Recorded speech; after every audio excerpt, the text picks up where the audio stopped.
Profesora Luisa Fernanda, buenas noches. Mi nombre es Diana Bustos, soy estudiante de Ingeniería de Sistemas. En este caso estoy haciendo el proceso de la entrega del ACA sobre electromagnetismo o en este caso estoy haciendo el proceso para presentar por dos opciones que yo escogí. La primera es la levitación eléctrica y la segunda tiene que ver con el proceso de bobinas o motores eléctricos. Ambas tienen que ver con electromagnetismo y con dos de los experimentos que usted nos propuso. Entonces, lo primero que voy a hacer es mostrar cómo era el antes y cómo es el ahora y cómo se aplican estos dos temas con respecto al transporte actualmente. Entonces, ya voy a mostrar las imágenes.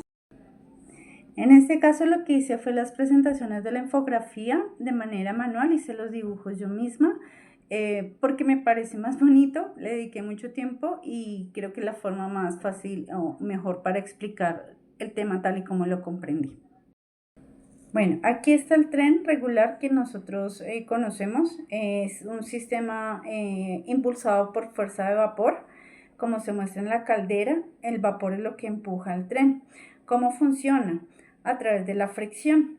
Entonces, acá está el sistema de la carrilera donde se ve que están dos vigas metálicas sostenidas por unas vigas de madera y están amortiguados el proceso de expansión o de calentamiento a través de las piedras.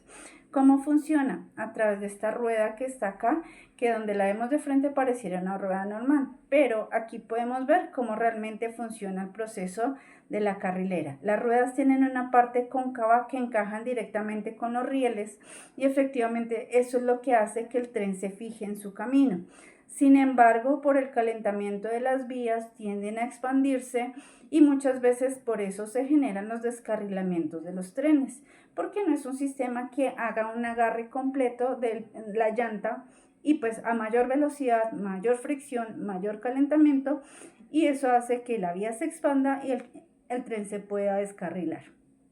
Mostrando entonces el tren de Shanghái, que es uno de los más avanzados, se llama el proceso con el cual trabaja Magnetic Levitation o levitación magnética, en donde tú ves acá en la parte de abajo el riel, que es una sola pieza junta, y el proceso del tren que está en la parte de arriba, que como se ve hay un espacio debido a la levitación magnética. ¿Qué es lo que pasa y cuál es la diferencia entre los dos?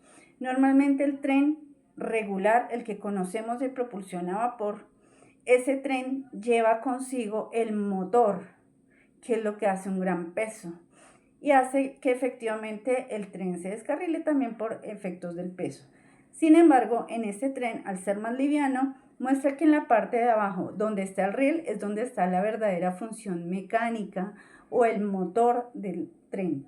En este caso está cargado con corriente eléctrica y con magnetismo. Los magnetos y la propulsión eléctrica hacen que estos ejerzan el proceso de levitación y el proceso de propulsión del tren. En esta imagen podemos ver el efecto del imán. El imán tiene dos polos, un polo norte y un polo sur. En este caso el polo norte hace la repulsión y el polo sur hace que no exista repulsión sino atracción. Entonces esto es lo que nos genera el proceso de levitación y de propulsión.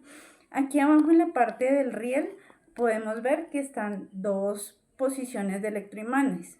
Uno en este sector, pegado hacia la pared, que es el que hace que el riel nunca se toque con las paredes que tienen el tren, que es el que encamina o encarrila la guía del tren. Y el riel en la parte de abajo está en la parte del tren, que es la que asegura que no se descarrile. Hay un efecto también de levitación y está la corriente eléctrica, que es lo que hace que haga el efecto de propulsión del tren. Este proceso de levitación se llama EMS o levitación electromagnética, que es lo que hace que en todo el riel esté la carga eléctrica y los motores no estén en el tren, que lo hace más liviano, sino que están en el riel, que es la plataforma que conduce y guía el camino del tren. Por eso no es tan fácil que haya un descarrilamiento. Lo que sí se puede obtener son mayores velocidades debido a que no hay fricción y que no hay calentamiento y tampoco hay elevación de la temperatura ni tampoco riesgo de descarrilamiento por el diseño que encaja perfectamente el riel y las terminales del tren. En este también es un proceso de electrolevitación. Este se llama EDS, que es electrodinámica, levitación electrodinámica, que consta en unos paneles que están fijados a los laterales del tren, cosa que no necesita que el tren vaya agarrado a ninguna superficie. Estos paneles están configurados de la manera en que están positivo o negativo y detrás de ellos está la carga eléctrica, es decir, van las laterales, en las paredes laterales que están dando el camino o el riel del tren. En este caso también es importante decir que es mejor y es más avanzado y se logran velocidades más altas. Todos los procesos de los movimientos magnéticos en los trenes en movilización, tanto en estabilización como levitación o la propulsión, se hacen por proceso de repulsión electromagnética, es decir, los polos opuestos se atraen, pero los polos de la misma carga eléctrica, del mismo campo electromagnético, se repelen, lo que hace que haya movimiento o lo que hace que haya levitación, un espacio entre un cuerpo y el otro. Bueno, en este caso ya lo que vamos a implementar es la información sobre los motores eléctricos o bobinas. Las bobinas son un concepto muy simple. En este caso se trata de una corriente eléctrica que atraviesa un campo físico, como puede ser un alambre de cobre o un elemento conductor, en el cual se carga con positivo o negativo y transmite la energía de un lado a otro en proceso de hélice, lo que hace que el campo magnético atraviese este resorte o esta espiral metálica. Es el proceso con el cual se generan las bobinas para los antiguos carros que nosotros usábamos, que eran de las pistas eléctricas. Ellos tenían estas bobinas muy simples, concentraban un electroimán o unos imanes en la parte central agarrados a un poste donde tenían varios imanes y alrededor estaban dos bobinas enredadas con alambre, una era positiva y la otra era negativa. Las dos se conectaban a una carga eléctrica y cuando las dos se conectan a la carga eléctrica, estas dos bobinas lo que hacen es que el imán gire rápidamente dando propulsión a un motor. Entonces, la conclusión es que estos dos tipos de electromagnetismo ayudan al transporte actual, tal como lo vimos en la primera parte en los motores eléctricos y tal como lo vimos en otros son los coches eléctricos. Actualmente utilizan el mismo principio que se usaban en los coches eléctricos que utilizábamos en las pistas en las que solíamos jugar. Entonces, tanto una como otra funcionalidad se pueden aplicar para la industria, y en este momento en específico, como lo referí, para el transporte, sea público masivo o sea personal. Profesora Luisa Fernanda, buenas noches. Mi nombre es Diana Bustos. En esta ocasión voy a hacer la presentación de los experimentos. Escogí 3 experimentos, no solamente 2, y más adelante te explico por qué. En este caso vamos a hacer el primer experimento, que será como el proceso de levitación.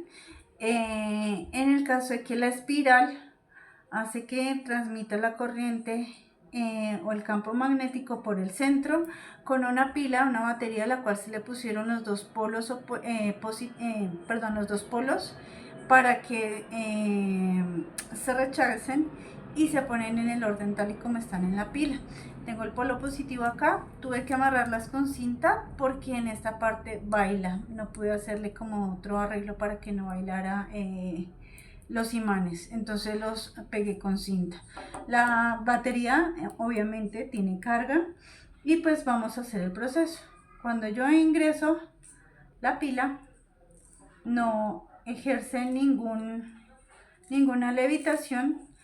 Pensamos que era por la cantidad de imanes, por la energía de la batería, o porque efectivamente el calibre del alambre es muy grueso. Así que hicimos otra versión con otro alambre un poco más delgado y también un paso un poco más angosto.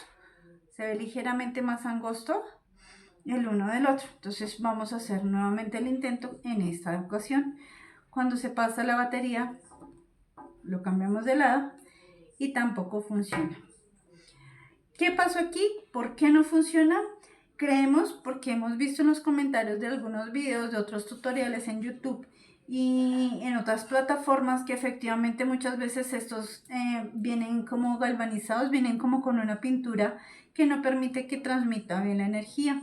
Entonces, pues efectivamente tampoco funcionaron estos dos. Bueno, profesor, en este caso estamos recreando una bobina que es con una parte de energía, está conectada a una pila, alambre de cobre o alambre conductor, y la bobina es esta parte central. Cuando se supone que se pone aquí en el centro, debería girar, pero pues no gira.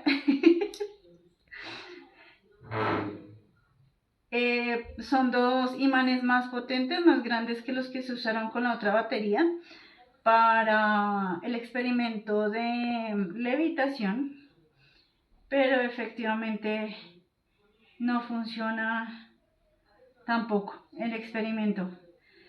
Le estamos echando nuevamente la culpa al cable galvanizado, aunque en este caso se pulieron los dos extremos, pero seguimos sin poder transmitir o sin hacer que la bobina gire de manera natural. Entonces, efectivamente, dos intentos fallidos y ninguno funcionó. Por esa razón, decidimos hacerlo con otro experimento.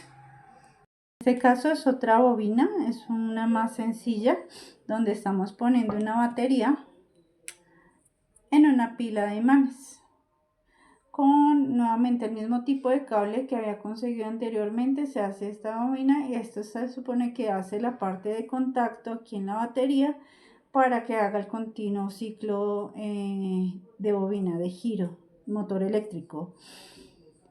Pero pues efectivamente tampoco funciona, ya no sabemos más qué hacer.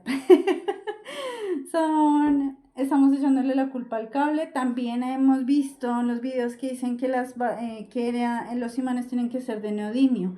¿Cuál es la diferencia? Pues efectivamente el acabado de que el neodimio es un imán mucho más potente y está más trabajado. Estos son de ferrita, son imanes comunes, normales los que encontramos. Pero también pues estamos echando la culpa a lo mismo, de que pues no son imanes de neodimio, tal vez el cable está galvanizado, tiene algún tipo de capa protectora que no permite que haga bien contacto con las baterías, y las baterías efectivamente ya fueron probadas y tienen carga. Esta es una pila recargable y las que estaba utilizando en el otro experimento son pilas alcalinas que funcionan efectivamente y pues ya no sabemos qué hacer. En todo caso no funcionaron los experimentos, pero pues se le puso mucho empeño, profesora. Eso es todo por el momento. Muchas gracias y que tengas una feliz noche.